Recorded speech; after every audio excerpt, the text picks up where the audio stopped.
अॼु असां सिपारे ॿिए जे सूरह बक़रा जे 28 रुकू जो तर्जुमो ॿुधंदासीं। बिस्मिल्लाहिर्रहमानिर्रहीम। ऐं तव्हां खां हेज़ जो हुकुम पुछनि था। अवां फरमायो त इहा पलीती आहे, सो हेज़ जे ॾींहंनि में औरतुनि खां अलॻि रहो ऐं उन्हनि सां कुर्बत न कयो जेसि ताईं पाक न थियनि। पोइ जॾहिं पाक थियनि त उन्हनि वटि वञो जितां अल्लाह अव्हांखे हुकुम ॾिनो आहे। बेशक अल्लाह तौबा कंदड़नि खे घणो पसंदि करे थो ऐं पाकाई कंदड़नि खे पसंदि फरमाए थो।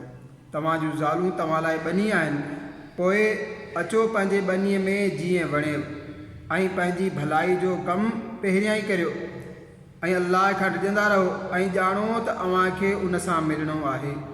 ऐं हे महबूब ईमान वारनि खे ख़ुशख़बरी ॾे ऐं अल्लाह खे पंहिंजनि कसमनि जो निशानो न बणायो ऐं अहसान ऐं परहेज़गारी में माण्हुनि में सुलह करण खां कसम खणी छॾियो ऐं अल्लाह ॿुधंदड़ ॼाणंदड़ आहे।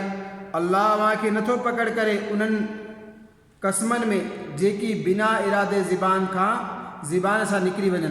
हाओ जेकी कमु तव्हांजे दिलनि कया उन्हनि ते पकड़ कंदो आहे ऐं अल्लाह बख़्शणहार बुरदबार आहे। जेकी पंहिंजनि ज़ालनि वटि वञण खां कसम खणी वेहनि था उन्हनि खे 4 महीना मोहलत आहे। पोइ जेकॾहिं उन मुद्दत में मोटिया त अल्लाह बख़्शणहार बाझारो आहे ऐं जेकॾहिं छॾण जो ई इरादो कयूं त अल्लाह ॿुधंदड़ ॼाणंदड़ आहे।